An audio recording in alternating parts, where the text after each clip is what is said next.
Georges Clemenceau. On l'appelait le Tigre. Fils d'un médecin vendéen, Georges Clemenceau, note, est la principale personnalité des débuts de la Troisième République. Lui-même médecin, il monte à Paris, où, après la défaite de Sedan, il est nommé maire de Montmartre par le gouvernement de la Défense nationale en septembre 1870. Le 18 mars 1871, il assiste, impuissant, au massacre des généraux Lecomte et Clément Thomas, massacre d'où va sortir la Commune. Sous la Troisième République, en 1876, il est élu député de Paris et, grâce à ses talents d'orateur, prend la tête des députés de la gauche que l'on dit intransigeante ou radicale. Contestataire né, il combat l'influence de l'Église catholique et dénonce les conquêtes coloniales, qui ont le tort à son sens de détourner les Français de la seule cause qui vaille, la revanche sur l'Allemagne. Mais il s'en tient longtemps à un rôle d'opposant qui lui vaut le surnom de « tombeur de ministère ». Ainsi combat-il avec succès les gouvernements opportunistes de Jules Ferry. Évincé de la politique par le scandale de Panama, il revient en grâce avec l'affaire Dreyfus. Il apporte son soutien à Émile Zola et s'engage résolument dans le camp dreyfusard. Le 13 mars 1906, à 65 ans, le tombeur de ministère accède pour la première fois à un poste ministériel, à l'intérieur. Il est mis à l'épreuve en réprimant sans ménagement les grèves de mineurs consécutives à la catastrophe de Courrières du 10 mars 1906. Son action en matière policière lui vaut aussi le surnom de « Tigre ».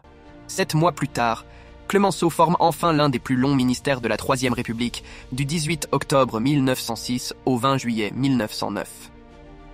Le président du Conseil confirme son sens particulier du dialogue social lors des manifestations de vignerons languedociens. Il mène aussi à son terme la séparation des églises et de l'État avec Aristide Briand, ministre de l'Instruction publique et des cultes. Son ministre des Finances, Joseph Caillaux, qui deviendra son ennemi inexpiable, propose l'impôt progressif sur le revenu.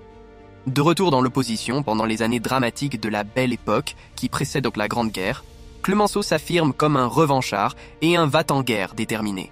Peu après la déclaration de guerre, son journal L'Homme libre devient L'Homme enchaîné, en guise de protestation contre la censure et multiplie les attaques verbales contre le gouvernement et l'état-major.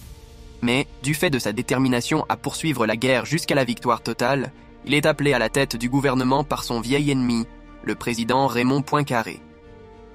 Il rassemble alors toutes les énergies du pays en vue de la victoire et y gagne un nouveau surnom, Père de la Victoire.